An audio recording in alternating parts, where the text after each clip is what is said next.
Players Pick Podcast, picks and perspective with Chris Johnson. Pool table. Painkiller. Welcome, Horace. This is episode number 40. Wow. Episode of Players Pick Podcast. So we're switching gears to do the online video and Zoom conferencing to be able to keep the thing going instead of just waiting around till this thing potentially ends at some point so we can hang out again. Yeah, at some point. Well, man, Chris, it's great to see you, and thanks for having me. Likewise. It's been a minute, man. How you been holding up? It has been a minute. Honestly, like, I've been doing better in ways that I didn't expect, and I'm also like doing worse in ways I didn't expect. But overall, I'm just chilling. Like, I feel like I was a person that would go out to a lot of shows before, so that was definitely that's the biggest difference. But I am also a person that really thrives in kind of like a daily self-care routine. So that part of my life has been very ideal the last month. It's like I wake up and I stretch and I mindfully make coffee and like meditate, or I think I meditate before I do the coffee, because then that would be a little too hectic. And then, I just make sure like I do something kind of workout related every day. And, I've been taking a lot of time to write. I've been learning a lot of new skills, especially like logic. And, overall, it's been pretty good. The only downside is that like I definitely miss a lot of those human to human connections that I was so used to, and not being able to like experience like people making music together. So overall, good reviews, except for like it's, wish it wasn't happening. So that's totally reasonable. Have you noticed, you're not doing gigs, so like there's some aspect of it that's probably financially hitting you, I assume too, right? Yeah, definitely a big difference. Like the month before this, I was doing a radio tour with Sophia Carson, who's like, she like does a lot of stuff with Disney, was in this movie called The Descendants, and she's also, it turns out she's the face of Revlon right now. Wow. I had no idea she was as cool as she was when I started doing it, but we did like a week. It was like a different city every day, and then got back, and I had like a couple days before I was about to leave to New York, and like, I basically had a lot of like out of town stuff booked, and that all got canceled. But fortunately, a big chunk of my time is spent teaching, especially through this program called Guitar Mastery Intensive. So all that's pretty much continued. So I'm able to stay afloat, which is the great news. But there's still a chunk of big difference, between spring and summer right now. Oh, I can imagine. Well, I'm glad that the teaching has been able to kind of keep you afloat and keep you busy in that respect, right? And I'm sure you're still able to like trade tracks with anybody that's trying to collaborate, correct? Yeah, exactly.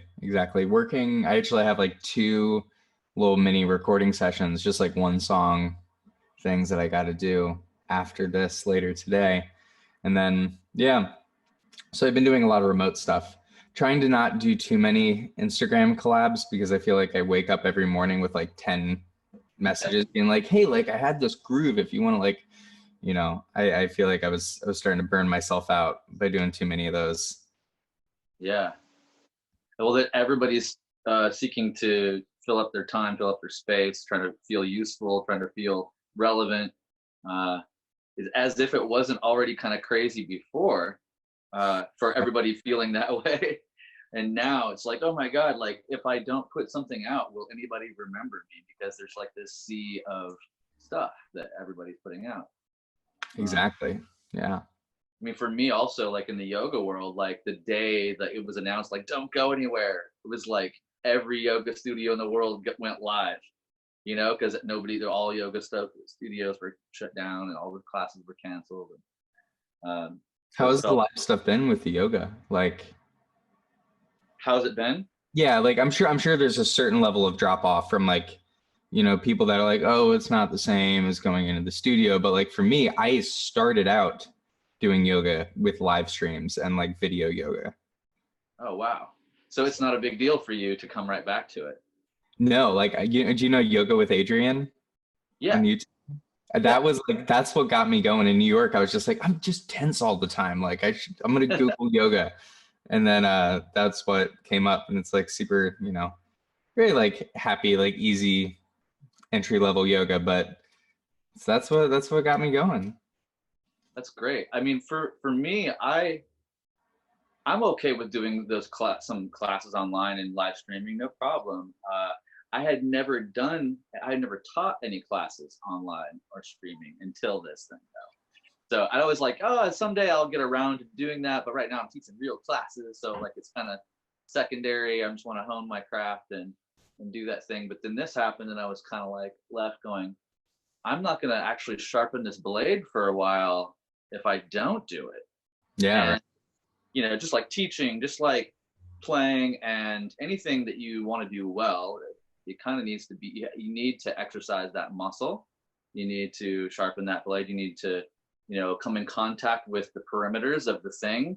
Otherwise, it kind of slowly atrophies a little bit here and a little bit there, So now I'm actually, thankfully I got contacted by a couple of old students in the Bay Area, and they wanted me to do some guest live streams for their studio.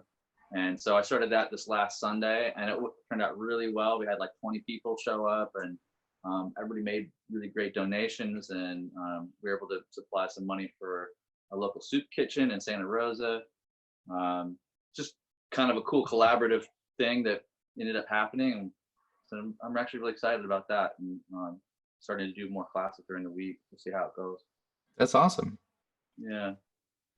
Well, dude, like, so we're here. This is Players Pick Podcast. I want to make sure we get your pick origin stories, and if you could think back to like when like you were first learning to play, and like maybe the guitar was first handed to you, or you decided. Maybe tell us a little bit about how that came about, and what were your first memories of a guitar pick? Do you remember what it was? Who gave it to you, influenced you, or whatever? And then maybe take us through a little bit, like through the years, maybe you had some shifts into different styles, different materials. Yeah. So I guess when I picked a pick, I would kind of like date that pick for a while. I wasn't like one of those dudes that just had like a bowl of random picks and would just choose a different one every day. Like I actually got very, very particular about it, and like tried a bunch. But I remember when I first started, I think maybe the very, very first pick was like a Fender Medium that I very quickly stopped using because I didn't like how it sounded, and it felt weird. I think it was like something about the texture. So I went like the opposite from like the kind of smooth texture, and I actually did a Tortex, the purple, like I think it's just the normal size Tortex. I think like maybe a little over 1 millimeter or something. Yeah, purple should be 1.14. Yeah, exactly. Because that was right around when I started getting into jazz. Because I got into jazz pretty quickly, so I wanted a heavy pick. So I used a Tortex for a while, and then my first like real guitar teacher that I really only studied with for a short period of time, but he was using these like little teardrop Proplec, like the super thick tortoiseshell looking ones. I used that for a while, and then I realized those were too small. And I think I went back to the Tortex. Then when I got to jazz school, there was one dude that there was a guitar player I was really into named Lage Lund. And he's like a great New York, like really good, like modern straight ahead player. And he was using these things called cool picks. I don't know if you've ever. No, what are cool picks? It's like, it's this weird, I have one somewhere, but I think it's like down in a random guitar case. But it's like this white plasticky thing that has like grip tape on it, almost like sandpaper. And then it says cool on it.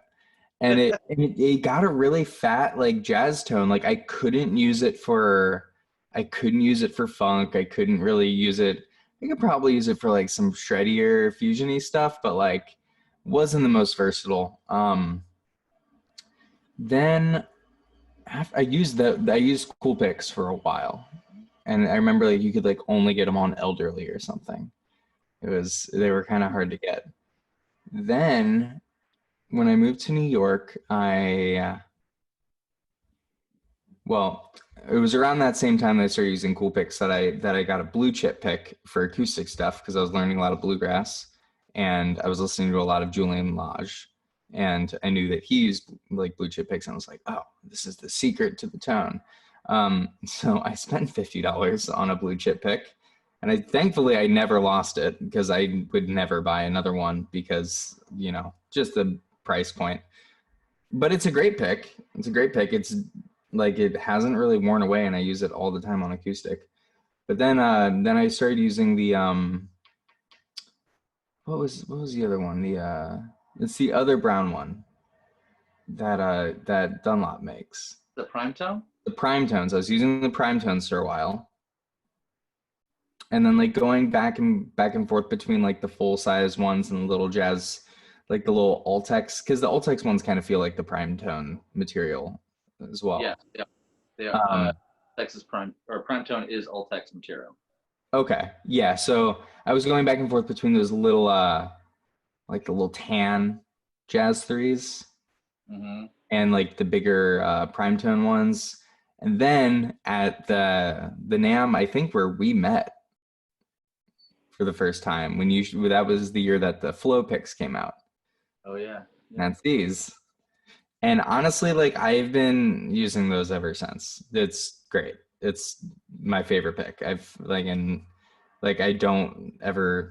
only time I don't use it is on acoustic, where I still use my blue chip because it's like a little bit warmer against the strings. Sure. Just 'cause it's a little bit thicker, and it's from all the use, it has like super rounded edges. But yeah, basically for all my jazz and funk stuff, I, been using the Dunlop Flows. That's a 1.0? Yeah, 1.0.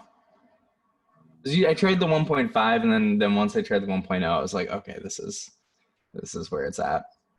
It's a nice happy medium for sure. Oh yeah, it's great. I feel like I can get so many different tones out of it because it's like I play so many different kinds of music, like, and from like the fusiony jazz stuff to like, using it during my singer-songwriter stuff with like hybrid picking. It kind of works for everything. So that's why it's stuck with me. It's awesome that it's such that it can do almost everything for you, Yeah, I really hadn't found a pick that I felt like could do that for me. So you started off Fender celluloids or some sort of Fender medium, or was a Cool Pick? Yeah, exactly. And then there was some Tortex kind of standard 1.14 purples. And then from there might have been some jazz threes mixed in there in high school as well. Yeah, okay. I think I remember having like a couple of the Eric Johnson red ones. Yeah, most people did. Like one way or another, Eric Johnson was so influential. Totally. Yeah. And then the blue chip, and can you show us the blue chip? What is that, a standard shape or is it a jazz style shape? It is the jazz style. I think it's the large. That's like a Jazz 3XL style? Yeah, I think so. Yeah, exactly. And then it has my initials on the back. Oh, nice. I was like, yeah, if I'm gonna do it, I might as well make sure it's mine. $50, better have my name on it. You don't want like some jazz school punk stealing your blue chip pick. That's right. How's it stack up to the Prime Tone, or the Flow that you have right there? Is it about? It's definitely slightly different shape because the Flow is like has that extra little wider little curves on the side, but it's good. I never have used the blue chip for electric. I've never really used it for electric. It's really only been on acoustic. So it's like, for me, they fulfill very different roles just because it's like, I don't know. There's like the blue chip's such a thick boy. I think it's like 2 millimeter. It's not like one of those giant like pieces of hard candy picks, but it's like I don't know. I used to use it for my jazz stuff too when I was like playing on my Victor Baker a lot, but I think mostly I just use it out of habit at this point. Yeah. Yeah. But yeah, it's like it's it's a little warmer. It feels a little softer on the strings. Um, but because that like it doesn't get like the same bite. And I can't really get like bright, funky tones out of it as Well, much. I think probably two things, right? Like the material, I think is called casein, something like it's like a milk protein or something like that. Oh, is it really? Yeah, I can't remember exactly. I don't. People out there, somebody's gonna correct me in the comments or something, but I think it's called casein. I think it is derived either from milk or from. It's some sort of like strange protein thing that they have created that pick line out of that material. It's kind of it's super expensive. That's why the pick is so expensive. That and it's they're like a small company, handmade. Oh Almost. yeah. But a lot of people swear by them, especially the like bluegrass Oh yeah, totally. flat pickers love blue chips. I I think don't it's know. 'cause they also like really don't wear. Yeah, You know, long. they just last like forever, which which I feel like especially if you're doing like flat picking music, it's like it's very very hard on your picks. Right. And as they should, for $50, you want something that should be, should get at least a couple of years out of it minimum. But Yeah. I, you probably get many years out of it. Yeah, I think I've had mine like 5 years, 6 years at this point. No noticeable wear. Well, I mean, I don't think you're gonna be able to see it in there, but there's a little bit of wear like on the sides, like it kind of goes like that. Oh, Um, but just a little bit, and that actually happened pretty quick. And then after it first happened, it like never really wore anymore. are you talking about like the asymmetrical wear, like from the angle of your way you hold the pick to the strings, kind of how it wraps Yeah, around? Yeah, exactly. From like the forward pick slanting. got it. That type of beveling is actually what the prime tone picks all have with Dunlop. If you look at prime tone, if you have a set of prime tone around, there's an asymmetrical bevel that's meant to be kind of broke in and worn in. Ah, Whereas the flow picks are a symmetrical bevel, no, not pre-worn, and the wider body, the wider geometry, just a little bit. But yeah, I love the primetone stuff because it has that kind of worn in feel to it. I don't know. Some people really love it. Some people aren't really a fan, but it's all kind of been like a succession. And the blue chip was definitely inspiration for primetone. yeah, that would make sense. Yeah, especially in the way that like these primetone pick or the blue chip picks were coming out at these 30, 40, $50 price points.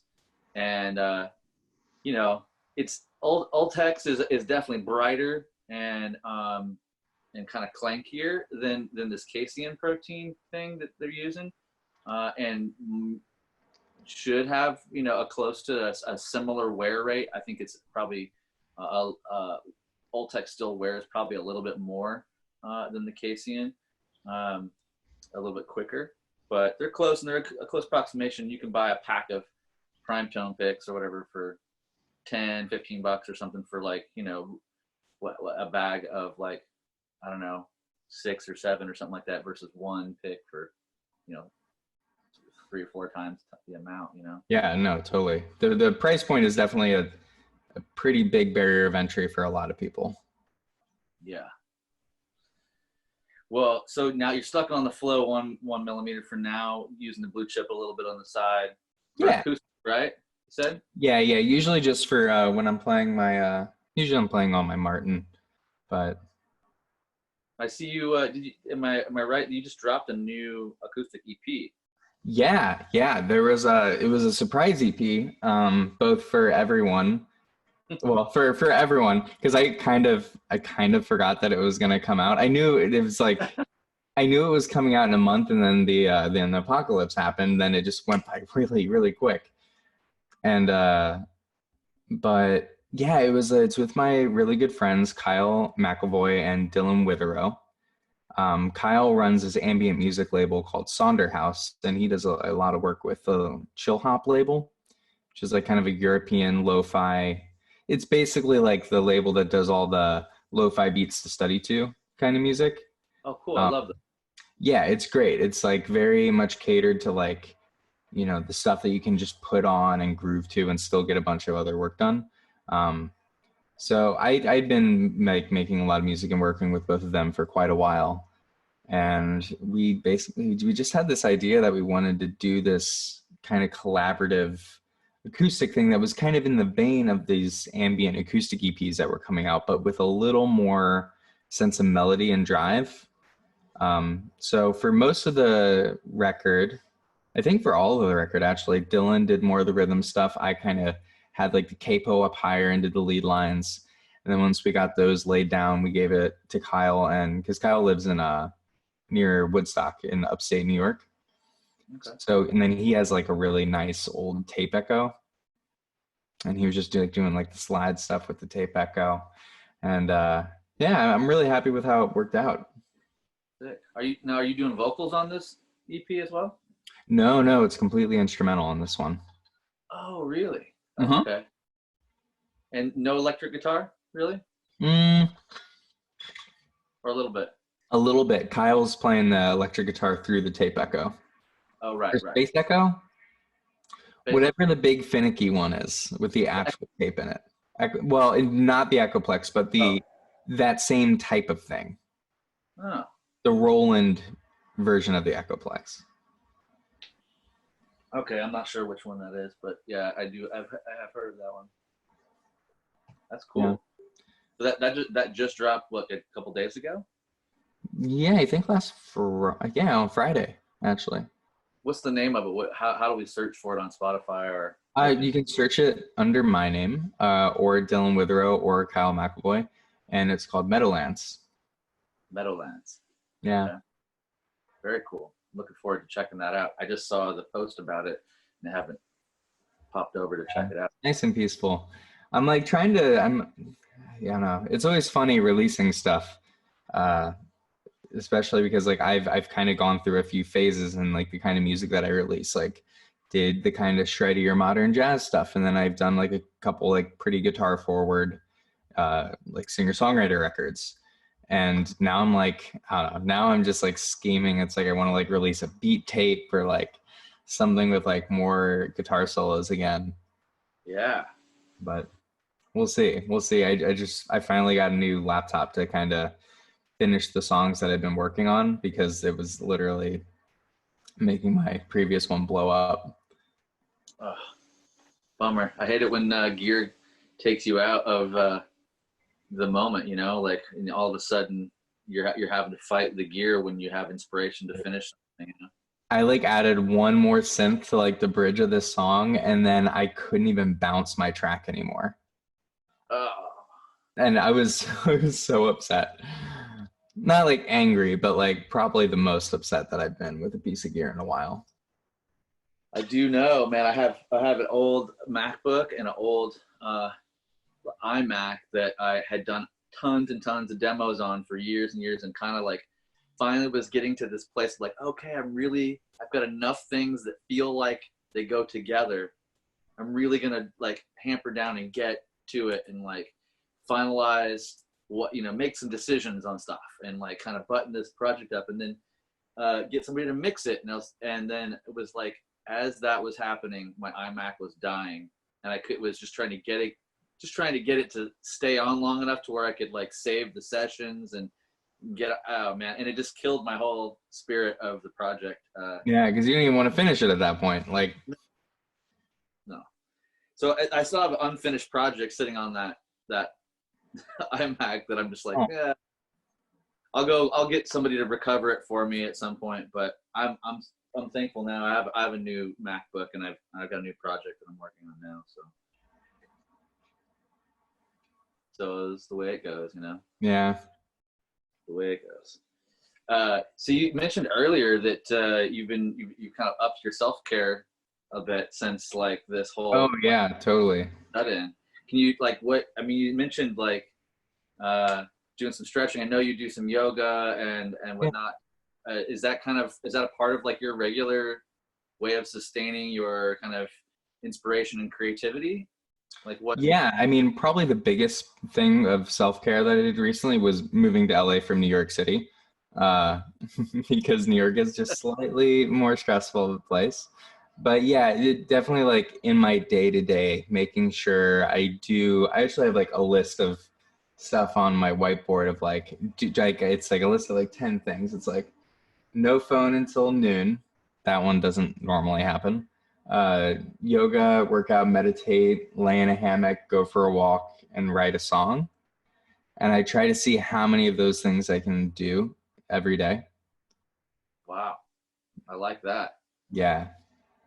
But it's been nice because, currently it's a very easy time to let anxiety kind of bubble up and just sit there. And if you don't kind of release it, it'll catch up to you real quick. And I've been trying to be extra mindful of that successfully, which has been, not always the case. Right. No, I when it first hit, I was like gung ho. I was like, yeah, I'm gonna be great. I'm gonna do all this yoga.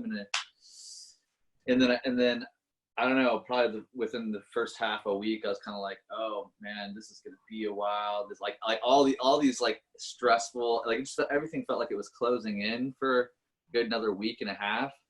So I just kind of sat around and like thought about things and watched random 80s movie stuff, like throwback stuff that you kind of make Oh me yeah. feel kind of comfortable, and then I was like, oh man, if it's gonna be like this, you just gotta adapt, so I just kind of pulled myself out of it and was like, all right, start making plans, make your whiteboard thing, like work out, meditate, the whole thing, right? Yeah. Otherwise it's gonna go crazy. Yeah. It's been really, I've been thinking a lot about the importance of being bored because that really wasn't something I let myself be ever in probably years. Because, in New York, it's like I was just going back to back to back, and every little tiny day-to-day thing was such a ordeal. So not always a big ordeal, but like, going to the grocery store, it's like it's a whole process. And when I moved to LA, I was so gung-ho on just like trying to meet everyone and get in the scene that I wasn't letting myself any time to be bored. And it's really interesting the kind of like self realizations that you have when you're like sitting there. It's like, okay, well, there's not literally nothing to do. Like it makes you really ask, like, what do you really care about? Like, and out of all the things that you used to do, like, what do you actually miss? And what do you think was just like you like filling up space because of being worried that, if you don't, then you won't be what you're supposed to be. Wow, that's great. Like Yeah. what a great realization.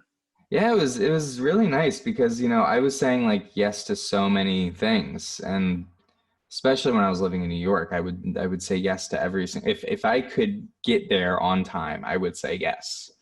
So it's like, I would end up at like Rockwood Music Hall like 6 times a month, like, and like it just going straight from like rehearsal to show to like having to do a late night recording session. And if I look back on those 3 years where I really wasn't letting myself ever be bored, most of that stuff that I didn't really care about, I probably shouldn't really have done. I could have spent way more time like figuring out what I really do care about, which is probably going to be my biggest takeaway from this time that we've had to spend by ourselves. Hmm. So do you think that? I mean, I would say that there seems to be an upside to staying that busy at times, though. Like kind of in the sense of like playing the numbers, a sense of like, filling it up so that you kind of keep shedding and keep putting yourself in interesting different situations, and even though you might not care about each and every one of them, that you're navigating and adapting and evolving in this way. Whereas, you know, now we can look back and go, well, if I just allowed a little more space and allowed myself to get a little bored, I would then find a creative way out of that boredom. Yeah. Because of that, right? Yeah. Yeah, I saw a really good Steve Vai interview actually yesterday when and he had a big thing where he was talking about like all the most important things that have happened to him that he feels like have defined his life were always just stuff that was like felt like it was bound to happen, or it's like he didn't try to make it happen. Like doing the Crossroads movie, like he didn't want to do it. He told them no. And then like they just kept on bugging him about it. Because I think it was like Ry Cooder was putting together the music for that. So, and like all of the like the crazy stuff that happened to him, just like he wasn't actively like trying to schmooze someone or like trying to like go out there and like really grind. So then he gets known and like, oh, then the big break happens, which got me kind of thinking about my life and all the most defining things of my life. I totally agree. Like we're kind of the ones that just like happened. And I feel like I didn't all those situations, I didn't feel like I bootstrapped it. Like I like Ayn Rand forced it into existence, you know, like it was never really like that. That's a really great perspective too. I mean, I would have to actually agree with that. Again, I'll play devil's advocate in the sense that Of course. I think that you do need to. I think there is merit in the hustle and putting all this effort out and kind of grinding on something, only to realize that like, oh, I just need to relax. I just need to like put my focus on what's happening right here, right now. And I know that for Vi, I remember reading a long time ago. I mean, like one of the things that he used to like reportedly always do is spend all these long hour days practicing endlessly, like sometimes fasting, like not eating for days and practicing 7 and 8 hours a day, you know, and putting himself through all this rigorous training, which could be looked at as a form of grasping, could be looked at as a form of grinding. True. Right? But at the same time, he was focused on his own self-development, and it's and then out of that magnificent like ability that he cultivated, everybody was like, you buddy, but you're the guy, like come do the thing with us. And he was like, oh, okay, you know, like, which I think, you know, that's like one of what you're saying. It's like, if I were just to be really on my own trip, then the people that I'm supposed to be working with will show up and I will naturally gravitate in and towards them. And it's like kind of that balance point, I think, because nowadays it's so easy to be like pulled into trying to do all these collabs, like you're saying, like on Instagram, and doing all these things to kind of stay relevant, stay noticed, stay seen. Meanwhile, some of those things kind of don't matter as much. Like they don't feel as from the gut or from the heart on your end. And so like, as we get older, we mature a little bit. We're like, oh, you know what? I'm just going to pick and choose a couple of those things and then stay on my craft. Yeah. You know? So that makes sense to me. That's what I get from that. Yeah. I mean, you definitely, because I definitely had that kind of period too, where I was like super manic, hyper practice, and then like locked myself just in a room for like a couple years, really. And then, yeah. So I think it's about finding the balance in between the two. That's probably the best like kind of takeaway. And there's quite literally seasons in life, right? So we have, for a season, you lock yourself in the basement, in the room, in the closet or whatever, and you just hone in on what it is that you're trying to manifest. And then the next season comes along and you end up being called to utilize what you've cultivated, you know, put the feet to the ground and then that season ends and it transmutes to something else. But I think that there's a time and place to just be like working on your physical health, regardless of like having a reason or a purpose to use it for. It's like, that's why we get up. It feels good to like stretch and work out, but imagine if our fitness if we only worked out because there was something to go use it for, like that would be in a way, if we only, oh, well, I have a marathon coming up, or I've got a big hike coming up or something like that. Instead of just general wellness, then we'd be living kind of different lives, Yeah, totally. But it feels like you tend to like stay on it though. You have a good list, and the fact that you have a song for every day, that's pretty rad. Yeah, I mean, and it's not always like a full thing, but even if I can just like get an idea, or some days I'll even count like if I have to come up with a guitar part for someone else's song, that counts. But just like write something every day. But yeah, that's been really nice. There was a good like week and a half there where it's like I would make like a full track in Logic every day. I've been trying to do that myself, actually. Yeah, it's tricky. I had not really done that much before this. Yeah, well, I've done a bunch of stuff, but I'm new to Logic too. So Logic is now finally starting to not feel like a total barrier to me. So I'm very happy about that. And having this extra time, I've really been like, all right, I've got all these amazing guitars. I've got a Fractal. I've got like a MacBook. I'm so privileged right now. I need to like just play a little bit of bass and play a little guitar over it and see what happens. And it's been funny because I have like, and I kind of harking back to this not trying too hard type of vibe. Like I've just been like, hey, just don't be, told myself like, just make something. Don't worry about it. If it's like, don't try to like, don't try too hard. Just have fun and see what happens. And because I've just been having fun, I've put out sometimes 2 or 3, like almost like full ideas in a day a couple times. Yeah. Which, they still have to be developed and whatnot. But yeah, of course. I'm very thankful for that. And I'm thankful for Logic loop recording. It's, putting it on a loop, having a beat, hanging until the bass line comes, and then playing like as many guitar tracks over that as I can possibly stand. Oh yeah, you're talking about like using like the comping thing where it just gets the full take folder, and you're like, oh yeah, this was the one. Yes, Dude, it's my favorite. I really love that. I had it in GarageBand too, but like I didn't use it the way I'm using it now with the vision of creating full songs out of it. So I'm super thankful for that.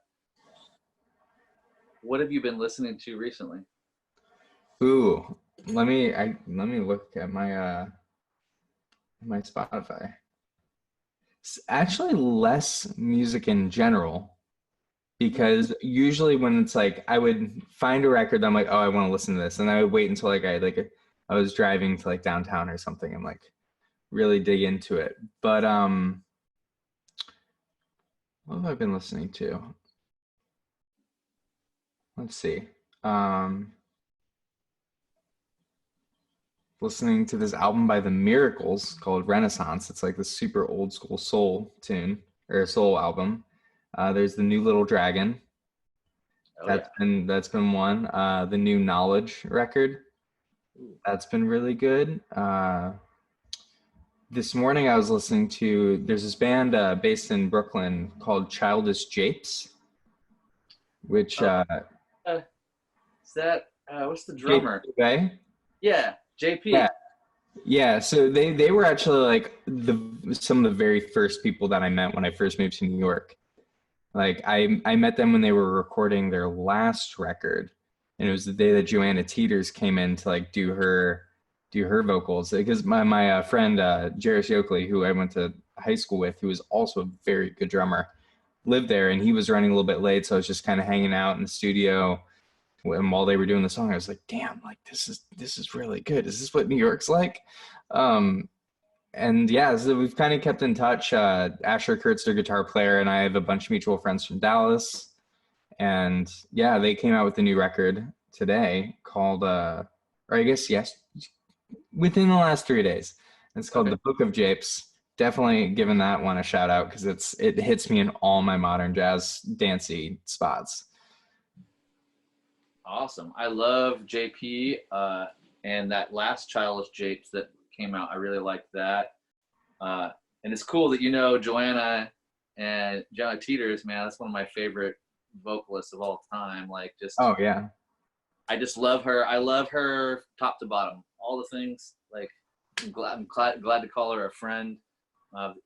Her and Drew of the Drew, Yeah, yeah. and that whole crew, and Maddie were like some of the first people I met in New York, actually, too. Wow. Yeah. So I'm super thankful to be connected to all of them in some little way, you know.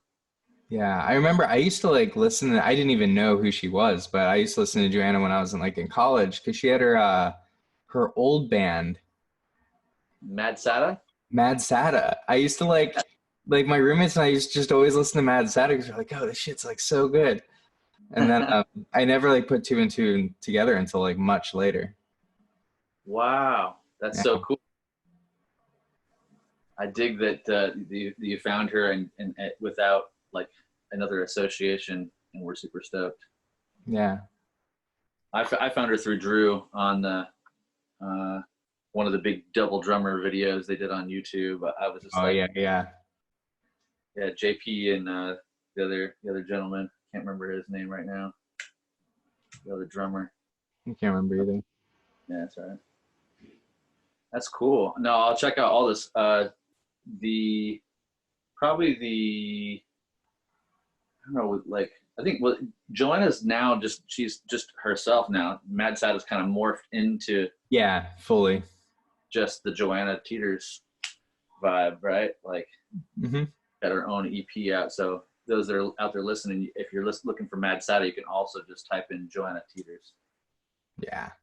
And if you're ever, who knows what gigs will be happening when all this is over, but she was having this crazy like dub like reggae rap like residency thing. Which What? if you haven't heard her do that kind of stuff, that's her bread and butter. It's like she throws down. And it's so good. But I remember like going to a lot of her like weekly residency things. Yeah, definitely check her out. Will do. And Childish Japes, for And sure. Childish Japes. Then Marcus King came out with a new record. I didn't realize.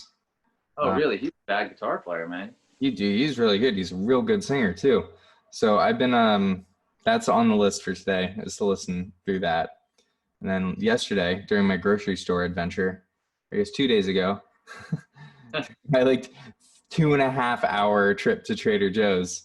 It was this chick named Haley Hendricks, who's like an acoustic singer songwriter, but she just writes these gorgeous, gorgeous songs. She reminds me a lot of like kind of like Julian Baker, Lucy Dacus, Phoebe Bridgers ish. Okay. But like definitely has her own thing going, and really good guitar parts too. Really good acoustic guitar parts. Amazing. Tell me the name again. Haley Hendricks. The last name is spelled super crazy. It's HEA or HEYNE no HEYNDERICKX.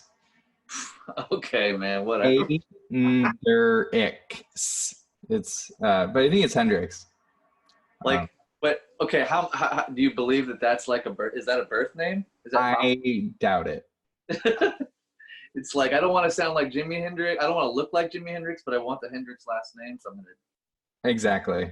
Or you never know, like there could have been like some person in the 90s that like put out a bunch of just music that no one really listens to anymore. And then I already took the name. Yeah, that's true too. That's possible. It's hard to say, but that's a crazy spelling. Yeah, it's a trip. I can't even read it, but it's really good. It's very good music. Well, man, I really appreciate you sharing, in your time with us, and I know you got some other gigs, to work on, some music to work on today. But thanks for sharing your pick story and a little bit about how you're able to like make it through some of this. And thanks for sharing an upside to it, you know, like around your realization, around the boredom thing. And that's really cool. Yeah, thanks, Chris. Really appreciate you having me on.